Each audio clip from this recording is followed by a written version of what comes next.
अस्सलाम वालेकुम स्टूडेंट्स, उम्मीद है खैरियत से होंगे।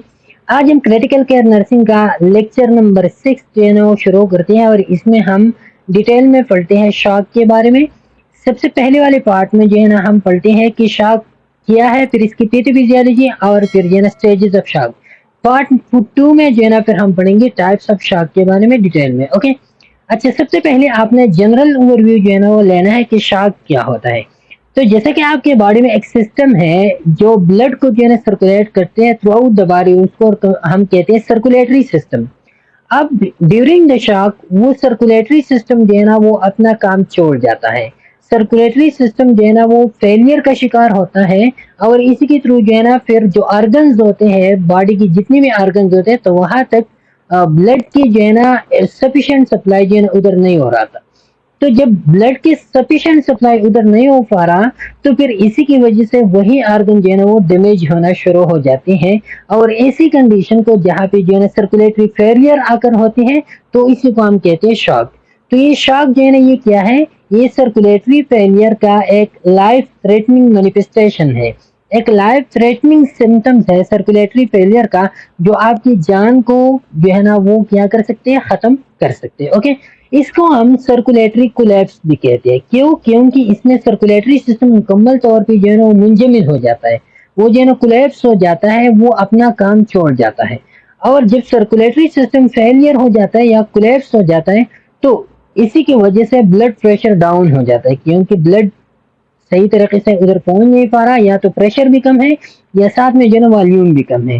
हाइपोटेंशन आकर होता है। और जो इसकी वो है तो सिस्टोलिक ब्लड प्रेशर तकरीबन ये डाउन हो जाता है तकरीबन 90 मिलीमीटर ऑफ एच जी तक, जो नॉर्मली जो है ना 120 होता है। और मीन आर्टेरियल प्रेशर ये तकरीबन 65 से बिलो आ जाता है, जो नॉर्मली 70 अबाव, ये 70 टू 100 होता है। तो ये 65 मिलीमीटर ऑफ एच जी से मीन आर्टेरियल प्रेशर जो है ना वो नीचे आ जाता है।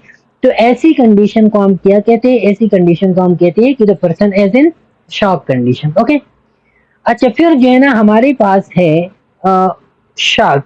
इधर जो है ना हम अब शुरू करते हैं। Shock is a life threatening condition that occurs when the body is not getting enough blood flow. अब कब आकर होता है शॉक? जब बॉडी के ऑर्गन जो है ना, बॉडी को सही enough blood flow, sufficient blood flow जो है ना प्रोवाइड नहीं हो रहा होता। A lack of blood flow means the cells and organs do not get enough oxygen and nutrient to function properly. Blood flow lack का मतलब क्या है कि सेल्स और ऑर्गन जो है ना वो एनफ ऑक्सीजन और न्यूट्रिएंट, ब्लड में क्या होता है, ऑक्सीजन न्यूट्रिएंट होते हैं ना, और वो ऑक्सीजन न्यूट्रिएंट सेल्स इसलिए लेते ताकि वो मेटाबॉलिक प्रोसेसेस में हो और फंक्शन एफिशिएंटली जो है ना वो परफॉर्म करे। लेकिन इधर जो है ना ब्लड फ्लो नहीं हो रहा होता, ऑक्सीजन न्यूट्रिएंट नहीं पहुंच रही, तो ऑक्सीजन न्यूट्रिएंट नहीं होती तो फिर फंक्शन भी वो डैमेज होते हैं। As many 1 in 5 people in shock will die from it। और तकरीबन 5 बंदों को अगर शॉक हो जाए तो 5 में से एक को जो है ना वो जरूर डेथ की तरफ जाता है। ये इतना लाइफ थ्रेटनिंग कंडीशन होता है। ओके, अच्छा, अब इसकी पैथोफिजियोलॉजी जो है ना वो क्या है, किस तरह जो है ना ये आकर होता है और किस तरह ये डैमेज काज करता है। सबसे पहले एनेडिकेट परफ्यूजन होता है। अब ये एनेडिकेट परफ्यूजन का मतलब ये कि बॉडी के ऑर्गन्स को जो है ना सही तरीके से ब्लड नहीं पहुंच पा रहा होता। अब ये सही तरीके से क्यों नहीं पहुंच पा रहा होता, तो इसकी फिर मल्टीपल रीजंस है, वो हम बाद में टाइप्स ऑफ शॉक में जो है ना हम पढ़ेंगे। और इसमें आता है कि आपका हार्ट जो है ना पंपिंग सही नहीं कर रहा, या तो कोई ऑब्स्ट्रक्शन है वेसल में, या जो है ना ब्लड वॉल्यूम कम है, हेमोरेज वगैरह हो गया है। तो ये डिफरेंट कंडीशन जो है ना मल्टीपल फैक्टर फिर इन्वॉल्व होते हैं, और इसी की वजह से आपके ऑर्गन्स को जो है ना फाइनली ब्लड फ्लो जो है ना वो कम हो रहा होता है। जब ब्लड फ्लो जो है ना वो इनएफिशिएंट हो जाए, तो फिर जो है ना सेल सही तरीके से, ब्लड में क्या होता है, ऑक्सीजन ऑक्सीजन नहीं पहुंच पा रहा, ऑक्सीजन नहीं पहुंच पा रहा, तो सेल्फ हाइपोक्सिया में चला जाता है। जब सेल्फ हाइपोक्सिया में चला जाता है तो सेल्फ ऑक्सीजन का मतलब क्या है कि उधर मेटाबॉलिक प्रोसेसेस को जो है ना इंक्रीज करना। तो जब ऑक्सीजन नहीं होता तो फिर एनर्जी डेफिसिट आता है, मेटाबॉलिक नहीं हो रहा, तो फिर एनर्जी डेफिसिट को खत्म करने के लिए फिर इधर आकर होता है anaerobic metabolism. Anaerobic जो इन एब्सेंस ऑफ ऑक्सीजन जो मेटाबॉलिज्म होता है, और उसी ऑक्सीजन एनारोबिक मेटाबॉलिज्म का आपको पता है कि उसमें तकरीबन 2 एटीपीज प्रोड्यूस होते हैं, लेकिन एटीपीज के साथ साथ उधर जो है ना लैक्टिक एसिड जो है ना एक्युमुलेट हो जाते हैं। अब लैक्टिक एसिड जो है ना ये क्या है, ये एसिड है और इसी की वजह से पीएच जो है ना वो फॉल होता है, एसिडिक एनवायरनमेंट उधर क्रिएट होता है। एसिडिक एनवायरनमेंट की वजह से उधर का पीएच जो है ना वो स्लो डाउन होता है, और पीएच जब स्लो डाउन होता है तो मेटाबॉलिक एसिडोसिस जो है ना आकर होते हैं, क्योंकि एसिडोसिस आकर हो गया किस वजह से, मेटाबॉलिज्म एनारोबिक मेटाबॉलिज्म की वजह से आकर हो गया, तो ये मेटाबॉलिक एसिडोसिस। अब मेटाबॉलिक एसिडोसिस के इफेक्ट्स क्या होते हैं बॉडी पे, इसके दो इफेक्ट्स होते हैं। एक, ये मेटाबॉलिक एसिडोसिस अगर मॉडरेट है तो इसी की वजह से जो है ना वेसोडाइलेशन अगर होता है। वो वेसोडाइलेशन क्यों अगर होता है, क्योंकि मॉडरेट मेटाबॉलिक एसिडोसिस की वजह से पोटेशियम चैनल जो है ना सेल मेम्ब्रेन में वो एक्टिव हो जाते हैं, और पोटेशियम चैनल जब एक्टिव हो जाते हैं तो नाइट्रिक एसिड जैसे कंपाउंड जैसे एलिमेंट वो क्या होते हैं, वो रिलीज होते हैं। और नाइट्रिक एसिड, नाइट्रिक ऑक्साइड जो है ना उसका फंक्शन क्या होता है कि वो वेसल को डायलेट करते हैं। ओके, तो ये जो है ना ये पहला है कि जब मेटाबॉलिक एसिडोसिस मॉडरेट होता है तो इसी की वजह से वेसोडाइलेशन। दूसरा जो है ना जब सीवियर मेटाबॉलिक एसिडोसिस होते हैं तो फिर जो है ना इनकम्पेंसेशन में स्ट्रेस हार्मोन रिलीज होते हैं। स्ट्रेस हार्मोन इसी मेटाबॉलिक एसिडोसिस को खत्म करने के लिए जब बहुत ज्यादा सीवियर होता है तो स्ट्रेस हार्मोन रिलीज होते हैं, और स्ट्रेस हार्मोन जैसे कि एपिनेफ्रिन वगैरह है। और इन एपिनेफ्रिन का फिर फंक्शन क्या होता है कि एक तो ये स्ट्रेस को कम करने की कोशिश करते हैं, स्ट्रेस ड्यूरिंग द स्ट्रेस जो है ना ये रिलीज होते हैं, लेकिन इसका जो इफेक्ट होता है वो वेसो कंस्ट्रक्शन पे होता है। ये क्या करते हैं, ये वेसो कंस्ट्रक्शन वेसल को जो है ना कंस्ट्रक्ट करते हैं। तो ये दो मेन इफेक्ट्स होते हैं। ओके, अब हम बाद में पढ़ेंगे कि कौन सी स्टेज में वेसो डायलेशन आते हैं और कौन सी स्टेज में वेसो कंस्ट्रक्शन आता है। लेकिन जो इन स्टेज होता है, जो एडवांस स्टेज होता है, तो एडवांस स्टेज में ये मेटाबॉलिक एसिडोसिस इंक्रीज होता है, और इसी इंक्रीजमेंट की वजह से वेसो कंस्ट्रक्शन आता है। क्या होता है, वेसल वेसल जो है ना वो कंस्ट्रक्ट होते हैं। जब वेसल कंस्ट्रक्ट होते हैं तो इसी की वजह से साथ में मेटाबॉलिक एसिडोसिस की वजह से जो प्री कैपिलरी स्फिंक्टर्स होते हैं वो फ्री कैपिलरी स्फिंक्टर्स भी फेल हो जाते हैं, उसमें लीकेज आ जाते हैं। क्यों, क्योंकि ये एसिडिक एनवायरनमेंट जो है ना उन्हीं स्मूथ मसल को क्या करते हैं, उनको डैमेज करते हैं, और प्री कैपिलरी स्फिंक्टर्स भी फेलियर के शिकार होते हैं। और प्री कैपिलरी स्फिंक्टर का काम क्या होता है कि उसका जो मेन फंक्शन होता है वो क्या होता है कि वो पेरिफेरी से जो है ना ब्लड को हार्ट तक ले आने में जो है ना वो मदद करते हैं। ओके, तो जब ये जो है ना ये फेलियर के शिकार होते हैं तो फिर पेरिफेरीज में ब्लड जो है ना वो फॉल हो जाते हैं। पेरिफेरीज में ब्लड जो है ना वो हार्ट तक नहीं आती, क्योंकि प्री कैपिलरी स्फिंक्टर खराब हो गई। तो पेरिफेरीज में ब्लड जो है ना वो फॉलिंग ब्लड के होते हैं उधर पेरिफेरीज में, और हार्ट तक नहीं आती। ओके, तो इसी वजह से जो है ना एक हाइपोवोलेमिक कंडीशन की ब्लड जो है ना पेरिफेरीज में चला गया, और जो वाइटल ऑर्गन है, ब्रेन है, किडनी है, हार्ट, उसमें ब्लड की कमी आती है। ओके, अच्छा ये एक एस्पेक्ट है। दूसरा एस्पेक्ट, मेटाबॉलिक एसिडोसिस की वजह से सेल मेम्ब्रेन डिस्फंक्शन होता है। एसिडिक एनवायरनमेंट है, सेल मेम्ब्रेन जो है ना वो इतना बर्दाश्त नहीं कर सकता, और वो जो है ना क्या होता है, डैमेज होता है। सेल मेम्ब्रेन में जो सोडियम पंप है, सोडियम पोटेशियम पंप है, तो वो क्या होता है, वो फेल होता है। जब ये पंप फेल होता है तो फिर क्या होता है कि सेल के अंदर आपको पता है कि पोटेशियम का लेवल सेल के अंदर ज्यादा होता है, और सोडियम का लेवल सेल के बाहर ज्यादा होता है। अब सोडियम जो है ना ये इधर ये सोडियम पंप जो है ना ये एक्टिव ट्रांसपोर्ट करता है नॉर्मल कंडीशन में, लेकिन जब ये पंप डैमेज हो जाता है तो फिर पोटेशियम जो है ना वो सेल के बाहर आते हैं। ओके, पोटेशियम जो है ना वो कहाँ आते हैं, वो सेल के बाहर आते हैं। और जो ये वाले हैं सोडियम है तो ये सेल के अंदर चले जाते हैं। ये जो against the concentration against sorry in favour of concentration gradient जो है ना ये चले जाते हैं। ओके, पहले जो होता था उसके बराकस अब हो गया, और साथ में एक तो पोटेशियम बाहर आ गया, दूसरा जो है ना सेल मेम्ब्रेन डैमेज हो गया। तो जो इंट्रासेलुलर लाइसोसोम्स होते हैं वो लाइसोसोम जो है ना वो भी सेल के बाहर आते हैं, वो सर्कुलेटरी सिस्टम में आते हैं। और लाइसोसोम क्या होते हैं, इसमें डाइजेस्टिव एंजाइम्स होते हैं। तो ये जो लाइसोसोम भी बाहर आ गए, साथ में पोटेशियम भी आप बाहर आ गई, तो टॉक्सिक सब्सटेंस जो है ना वो with in the circulatory system, वो सेल से बाहर आ गया, सेल से बाहर नीम की सर्कुलेटरी सिस्टम में आ गई वो टॉक्सिक सब्सटेंस।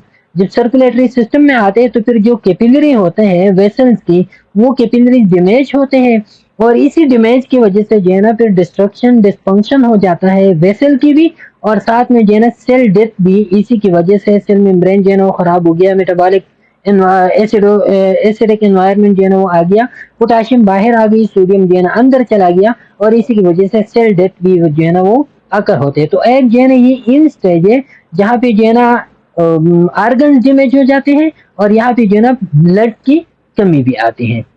अच्छा, अब हम ये जो पैथोफिजियोलॉजी है ना, ये जो पैथोफिजियोलॉजी है, ये हम वन बाय वन जो है ना इसी स्टेजेस में जो है ना हम पढ़ेंगे। अगर आपको समझ नहीं आ गया हो तो इधर से भी आप समझेंगे। अच्छा, सबसे पहला जो स्टेज है वो है non progressive stage, compensatory stage, या इसको हम प्री शॉक स्टेज भी कहते हैं। इसमें शॉक जो है ना वो मुकम्मल तौर पे आकर नहीं हो चुका होता। इसमें क्या होता है, compensated shock is the phase of shock in which the body is still able to compensate for absolute or relative fluid loss। अब ये वो स्टेज होता है जहाँ पे जो है ना बॉडी अपने आप को कंपेंसेट करता है, बॉडी जो है ना रेजिस्टेंस पेश करता है शॉक को। बॉडी जो है ना क्या करते हैं, बॉडी अगेंस्ट होते हैं शॉक की, शॉक आ रहा होता है लेकिन ये उसके खिलाफ जो है ना अपनी रेजिस्टिव फोर्सेस यूज करते हैं, अपने आप को जो है ना स्टेबल रखते हैं, अपने आप को कंपेंसेट रखने की कोशिश करते हैं। Okay, during this phase, the patient is still able to maintain an adequate blood pressure, which is absorbed, which is a brain perfusion, which is well as an adequate blood pressure as well as brain perfusion। तो इस stage में क्या होता है, इसी stage में patient जो है ना still able to maintain adequate blood pressure भी सही रखता है और ब्रेन परफ्यूजन भी सही रखता है। क्यों? क्योंकि इधर कंपेंसेशन मैकेनिज्म स्टार्ट होते हैं, और वो कंपेंसेटरी मैकेनिज्म जो है ना आप ब्लड प्रेशर को भी दोबारा कंपेंसेट करने की कोशिश करते हैं, साथ में ब्रेन परफ्यूजन की भी। अब कौन से कंपेंसेटरी मैकेनिज्म जो है ना वो इधर एन एक्शन में आते हैं। उसमें जो पहला मैकेनिज्म है वो सिंपैथेटिक न्यूरॉन स्टिमुलेट हो जाते हैं। सिंपैथेटिक नर्वस सिस्टम क्या करते हैं, वो जो है ना एपिनेफ्रिन रिलीज करते हैं, एमिनेफ्रिन नॉरएपिनेफ्रिन जो है ना वो रिलीज करते हैं। इसी की वजह से वेसो कंस्ट्रक्शन आता है, वेसो कंस्ट्रक्शन के साथ साथ हार्ट रेट जो है ना वो बढ़ जाता है, कॉन्ट्रैक्टिलिटी इंक्रीज होता है, और ब्रीथिंग रेट भी इंक्रीज होता है। ब्रीथिंग रेट के थ्रू जो है ना ऑक्सीजन ज्यादा आता है, वेसो कंस्ट्रक्शन और कॉन्ट्रैक्टिलिटी हार्ट रेट इंक्रीज होने की वजह से जो है ना ब्लड प्रेशर इंक्रीज होता है। ओके, तो ये मेन फंक्शन होता है कि जो पेरिफेरीज होते हैं, पेरिफेरीज से जो है ना ब्लड का सप्लाई कम होता है, और ब्लड का सप्लाई जो है ना मोस्टली किस तरफ हो जाता है, वो मोस्टली जो है ना जो मेजर ऑर्गन्स होते हैं तो उसी की तरफ होते हैं। ओके, अच्छा, ब्लड प्रेशर इंक्रीज होता है। अच्छा, अब इधर जो है ना दूसरा कंपेंसेटरी मैकेनिज्म वो रेनिन एंजियोटेंसिन अल्डोस्टेरोन एक्सिस्ट होता है। अब रेनिन एंजियोटेंसिन में क्या होता है कि रेनिन रिलीज होता है, रेनिन की वजह से रेनिन कन्वर्ट होता है एंजियोटेंसिन में। अब एंजियोटेंसिन का काम क्या होता है, एंजियोटेंसिन एक तो वेसो कंस्ट्रक्शन करता है, दूसरा इसका काम होता है कि ये एड्रीनल ग्लैंड से अल्डोस्टेरोन को रिलीज करते हैं। क्या करते हैं, एड्रीनल ग्लैंड से अल्डोस्टेरोन को रिलीज करते हैं। अब अल्डोस्टेरोन का काम तो आपको पता है कि उसका काम ये होता है कि वो सोडियम वाटर रीअब्जॉर्प्शन को जो है ना प्रमोट करता है। किडनी में क्या करते हैं कि वो sodium water reabsorption, sodium water अगर रीअब्जॉर्ब होते हैं तो इससे क्या होता है, इससे जो है ना ब्लड प्रेशर दोबारा क्या होता है वो स्टेबलाइजेशन की तरफ जो है ना वो जाता है। Okay, release of anti diuretic hormone, और इसका भी फंक्शन सेम जैसा कि अल्डोस्टेरोन का फंक्शन है, इस तरह इसका भी कि ये भी सोडियम वाटर को रीअब्जॉर्ब करते हैं और ब्लड का वॉल्यूम और ब्लड प्रेशर जो है ना दोबारा मेंटेन रखने की कोशिश करते हैं। अच्छा, साथ में एक और कंपेंसेटरी फ्लूइड शिफ्ट हो जाता है।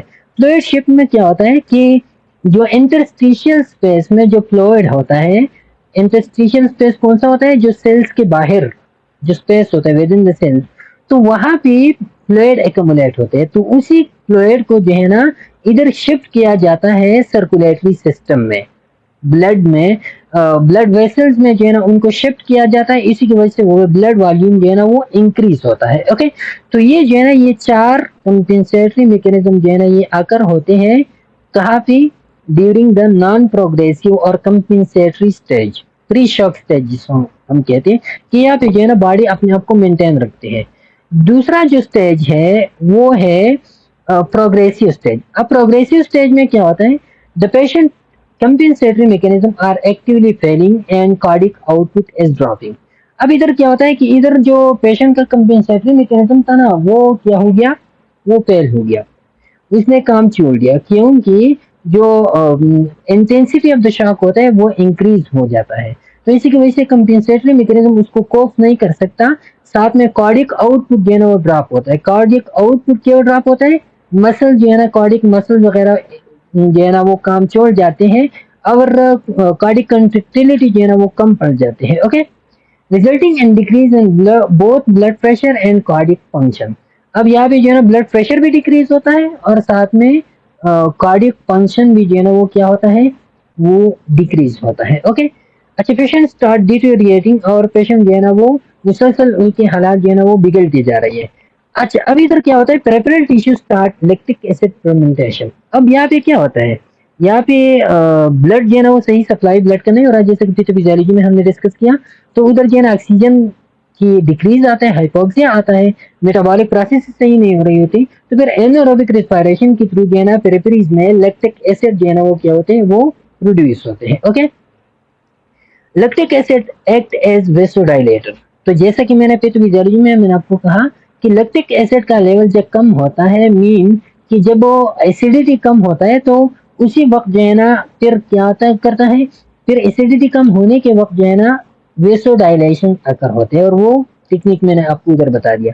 वेसोडाइलेशन की वजह से क्या होता है कि जो ब्लड फ्लो होता है ना वो पेरिफेरीज में जमा हो जाती है और हार्ट और वाइटल ऑर्गन्स तक जो है ना ब्लड नहीं आ पहुंच पा रहा होता। ओके, दूसरा जो है ना माइकार्डियल डिप्रेशन होता है। माइकार्डियल डिप्रेशन क्यों होता है, क्यों इधर जो है ना लैक्टिक एसिड की वजह से या एसिडिटी की वजह से जो है ना मायोकार्डियल डिप्रेसर मीन की हार्ट का कॉन्ट्रेक्टिलिटी जो है ना वो रिड्यूस होता है, पंपिंग एफिशिएंसी जो है ना वो क्या होता है, वो रिड्यूस होता है। इसी की वजह से ब्लड भी सही पंप नहीं हो पा रहा होता। ओके, अच्छा, तो ये लैक्टिक एसिड इधर रिलीज होता है। Release of bacteria from the GI tract. अब जीआई ट्रैक से जो है ना बैक्टीरिया क्या होता है, रिलीज होता है ब्लड वेसल्स में, सर्कुलेटरी सिस्टम में। अब ये क्यों होता है, इसका जो पिथोफिजियोलॉजी वो इस तरह है कि जब एसिडिटी होता है ना, तो एसिडिटी की वजह से जो लोमेन्स होते हैं, लोमेन जीआई ट्रैक का, तो वो लोमेन जो है ना वो क्या होता है, वो वीकन हो जाती है। वो गट जो है ना, एक तो ब्लड सप्लाई नहीं हो रहा, एसिडिटी के साथ साथ मेन जो रीजन है वो ब्लड सप्लाई नहीं हो रहा, तो ब्लड सप्लाई जब नहीं हो रहा तो लोमेन को, जीआई ट्रैक को, जीआई ट्रैक का जो गट है, इंटेस्टाइन है, उधर जो है ना नीड किस चीज के, ब्लड की नीड है, ब्लड नहीं हो पहुंच पा रहा, तो इसी की वजह से उधर जो है ना क्या होता है, लोमेन डिमेज होता है। लोमेन जब डिमेज होता है तो इसी की वजह से बैक्टीरिया जो है ना वो क्या होते हैं, जो उधर हार्मफुल बैक्टीरिया भी होते हैं और फ्रूटफुल जो नॉर्मल गट फ्लोरा होता है, तो वो भी जो है ना कहाँ पे आते हैं, वो उधर से लीक होके वो सर्कुलेटरी सिस्टम में आते हैं। ओके, साथ में एक और मैकेनिज्म भी है कि क्या होता है कि जब शॉक होता है तो शॉक की वजह से इधर जो एक तो डिक्रीज आता है, इनसफिशिएंसी ऑफ ब्लड आता है, तो उधर जो नॉर्मल बैक्टीरिया होते हैं वो भी जो है ना हार्मफुल में कन्वर्ट होता है, और हार्मफुल बैक्टीरिया का जो मकदार होता है वो बहुत ज्यादा इंक्रीज होता है। ओके, तो इसी की वजह से ये बैक्टीरिया जो है ना ये सर्कुलेटरी सिस्टम में आते हैं और सेप्सिस डेवलप होते हैं, इन्फेक्शन डेवलप होते हैं सर्कुलेटरी सिस्टम में, जिसकी वजह से सीवियर इन्फ्लेमेटरी रिस्पॉन्स आता है और फर्दर डिमेजिंग टिश्यू जो है ना डिमेज होते हैं, ब्लड वेसल भी जो है ना इसी की वजह से डिमेज होते हैं। ओके, अच्छा, फिर एक और फंक्शन इधर होता है कि कंट्रैक्टाइल मैकेनिज्म ओवरऑल फेल हो जाते हैं। कंट्रैक्टाइल मैकेनिज्म क्या है, जो आपका वेसल्स है, जो आपका हार्ट है, वो फंक्शन छोड़ जाते हैं। क्यों, क्योंकि ऑक्सीजन डिप्रिवेशन आ गया, इसी की वजह से जो है ना हार्ट मसल जो है ना वो वीकन हो गई, ऑक्सीजन नहीं है। ओके, लैक्टिक एसिड फर्मेंटेशन हो गया, जिसकी वजह से जो है ना हार्ट कंट्रैक्टिलिटी डिप्रेस हो गया, वेसोडाइलेशन आकर हो गया, और इन्फ्लेमेटरी रिस्पांस की वजह से जो है ना ब्लड वेसल डैमेज हो गई। तो ओवरऑल कंट्रैक्टाइल जो मैकेनिज्म था वो क्या हो गया, वो फेल हो गया। तो ये स्टेज जो है ना ये क्या है, प्रोग्रेसिव स्टेज है, जहाँ पे जो है ना फिर ब्लड सप्लाई नहीं होता और ऑर्गन जो है ना डिटोरिएटिंग की तरफ जो है ना वो जा रहे होते हैं। ओके, अच्छा, फिर तीसरा जो स्टेज है, जो जिसको हम इन स्टेज फंक्शन डिस्फंक्शन कहते हैं, और वो है इरिवर्सिबल या रिफ्रैक्टरी, रिफ्रैक्टरी का मतलब ये अनमैनेजेबल स्टेज। इस स्टेज में आप मैनेजमेंट बहुत ज्यादा मुश्किल होता है। Irreversible shock is the terminal phase of shock, and once the patient progress into this phase, it is the point of no return because there is a rapid deterioration of the cardiovascular system and the patient compensatory mechanism have failed. अब इस point पे ये terminal phase होता है shock का। इस point पे अगर कोई पहुंचता है तो फिर उसका रिटर्न जो है ना मुकम्मल पॉसिबल जो है ना बहुत ज्यादा मुश्किल हो जाता है। क्यों? क्योंकि इस स्टेज पे पेशेंट जो है ना बहुत ज्यादा उसकी कंडीशन जो है ना बहुत जल्द जो है ना वो बिगड़ती जा रहे होते हैं। कार्डियोवास्कुलर सिस्टम जो है ना मुकम्मल खराब होता है और कंपेंसेटरी मैकेनिज्म जो है ना वो ऑलरेडी फेल हो चुके होते हैं। इधर सोडियम पोटेशियम पंप जो है ना वो फेल होते हैं। लाइसोसोम जो है ना वो मुकम्मल बर्स्ट हो चुके होते हैं। माइटोकॉन्ड्रिया जो है ना वो फेल हो जाता है। और फिर जो है ना ईटीपी होता है, ईडीपी और AMP inside the cell, cell death जो है ना मुकम्मल तौर पे अकर होते हैं, जो हमने पिछली वीडियो में ये चीजें डिस्कस की थी। ओके, अच्छा अब इन तीन पेजेस को जो है ना हम क्या करते हैं, इन तीन पेजेस को हम इन डिटेल में पढ़ते हैं कि इन तीन पेजेस में जो है ना क्या क्या अकर होते हैं। ओके, तो ये जो है ना ये हम आपको वन बाय वन जो है ना वो अब डिस्कस करेंगे कि इन तीन पेजेस में जो है ना क्या क्या अकर होते हैं। अच्छा, तो ये है, ये आप देख लें इधर एक एक स्टेज का जो है ना हम कंपैरिजन अब करते हैं। कंपैरिजन जो है ना हम in the aspect of their heart rate करते हैं। ओके, कि हार्ट रेट के हवाले से जो है ना वो किस तरह अफेक्ट करते हैं। ये देखिए इधर जो है ना ये है हार्ट रेट। तो हार्ट रेट जो है ना इसमें कंपेंसेटरी फेज में जो है ना वो क्या होता है, वो हार्ट रेट जो है ना वो इधर इंक्रीज होता है, टेकिकार्डिया आता है। प्रोग्रेसिव स्टेज में भी टेकिकार्डिया आता है। ओके, जैसे कि हमने डिस्कस किया। और फिर इरिवर्सिबल स्टेज में या इन स्टेज में जो है ना हार्ट रेट वो क्या होता है, वो स्लो हो जाता है थोड़ा सा। और खासकर जो है ना जो न्यूरोजेनिक शॉक होता है तो उसमें ये बहुत ज्यादा जो है ना फिर वो स्लो हो जाता है। अब ये जो है ना ये टेकिकार्डिया इधर क्या होता है, क्योंकि इधर जो है ना कंपेंसेशन मैकेनिज्म स्टार्ट होते हैं। ओके, कंपेंसेशन मैकेनिज्म जो है ना इधर स्टार्ट होते हैं और इसी की वजह से जो है ना टेकिकार्डिया आता है। इधर भी जो है ना कंपेंसेशन मैकेनिज्म थोड़ी थोड़ी सी इधर भी होते हैं, लेकिन इधर कंपेंसेशन मैकेनिज्म मुकम्मल खत्म हो जाते हैं, तो इसी की वजह से हार्ट का रेट जो है ना वो भी स्लो डाउन होता है। हार्ट जो है ना वो काम फंक्शन छोड़ जाते हैं। पल्सेशन में इधर क्या होता है कि इधर जो है ना बाउंडिंग पल्स होता है। बाउंडिंग पल्स क्या होता है, क्योंकि इधर जो है ना क्या होता है जो ब्लड लेवल होता है ना वो नॉर्मल होता है। इधर इधर जो है ना पल्स वीकन हो जाते हैं। क्यों? क्योंकि ब्लड लेवल जो है ना वो क्या होता है, वो ब्लड लेवल डिक्रीज हो जाता है। ब्लड लेवल जो है ना वो क्या होता है, डिक्रीज होता है। वीक पल्स, हाइपोटेंशन इधर आकर होते हैं। ओके, इधर जो है ना मुकम्मल तौर पे एब्सेंट पल्स होते हैं, या वीक होता है या मुकम्मल तौर पे जो है ना पल्स एब्सेंट होते हैं। हाइपोटेंशन बहुत ज्यादा वर्सन हो जाता है। इधर रेस्पिरेशन जो है ना इधर टिकेटनिया होता है। एज अ कंपेंसेटरी मैकेनिज्म जो है ना इधर ब्रीथिंग रेट इंक्रीज होता है। इधर जो है ना शेलो रेस्पिरेशन होते हैं। हाइपोटेंशन साथ में जो है ना शेलो रेस्पिरेशन, क्योंकि इधर जो है ना जो कंपेंसेटरी मैकेनिज्म होते हैं ना तो वो इधर डिटोरिएट होना शुरू हो जाते हैं। ओके, और इधर जो है ना मुकम्मल तौर पे या तो मुकम्मल स्लो होता है रिस्पायरेशन, या कॉइन स्ट्रोक्स होते हैं। कॉइन स्ट्रोक्स क्या होता है कि या कभी जो है ना डीप हो जाता है, कभी जो है ना दोबारा से वो शेलो बन जाता है, कभी डीप कभी शेलो। तो इस तरह की जो है ना रिस्पायरेशन होते हैं पैटर्न। ब्लड प्रेशर जो है ना जो कंपेंसेटरी होता है इसमें नॉर्मल होता है, लेकिन प्रोग्रेसिव में ये डाउन हो जाता है। और फिर जो है ना इरिवर्सिबल में हाइपोटेंशन बहुत ज्यादा जो है ना वो वर्सन हो जाता है। ओके, अच्छा स्किन में क्या होता है, स्किन में कूल एंड पेल स्किन हो जाता है। इधर क्या हो जाता है कि स्किन जो है ना वो कूल और पेल होता है। कूल क्या होता है, क्योंकि इधर जो है ना एक तरफ तो जो पेरिफेरीज होते हैं ना, पेरिफेरीज में ब्लड की सप्लाई कम हो जाती है, कंस्ट्रक्शन जो है ना वेसल कंस्ट्रक्शन डेवलप होते हैं। लेकिन इधर जो है ना स्किन पेल, दूसरी तरफ जो है ना ब्लड इधर जो है ना नॉर्मल है, हाइपोटेंशन नहीं है। ओके, लेकिन इधर कूल होता है, मोइस्ट और क्लीन स्किन होता है। पेरिफेरीज में ब्लड जो है ना मुकम्मल तौर पे कम हो जाता है। उधर जो है ना मॉइस्चर जो है ना या स्वीटिंग स्किन जो है ना वो उधर आता है, क्योंकि उधर जो है ना मेटाबॉलिज्म भी कम पड़ जाता है और एनारोबिक रिस्पायरेशन भी इधर जो है ना वो शुरू हो जाती है। हाइपोक्सिया इधर जो है ना मुकम्मल तौर पे पेरिफेरीज में ब्लड नहीं जाता, ऑर्गन्स को जो है ना ब्लड नहीं पहुंच पा रहा होता, ऑक्सीजन की कमी है और स्किन जो है ना मुकम्मल साइनोस है। ओके, अच्छा फिर यूरिन आउटपुट में क्या होता है, यूरिन आउटपुट इधर जो है ना डिक्रीज या नॉर्मल होते हैं। क्यों? क्योंकि इधर जो है ना किडनी को अभी भी ब्लड जो है ना थोड़ी सी नॉर्मल पहुंच पा रही होती। इधर जो है ना डिक्रीज होता है, क्यों कि ब्लड जो है ना ब्लड वॉल्यूम कम होता है और किडनी तक सही ब्लड नहीं पहुंच पा रहा।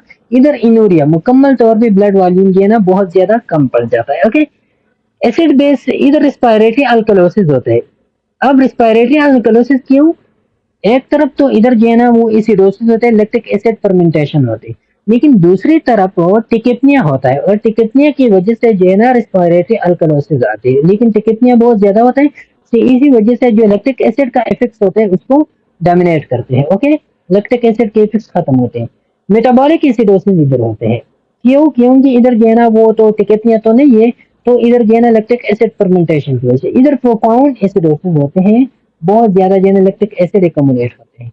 मेंटेशन इधर रेस्टलेसनेस, इरिटेबिलिटी होते हैं। इधर स्टेट जो है ना मुकम्मल कंफ्यूज या लेथार्जिक हो जाता है इंसान, लैक्टिक एसिड बहुत ज्यादा एकमुलेट होते हैं।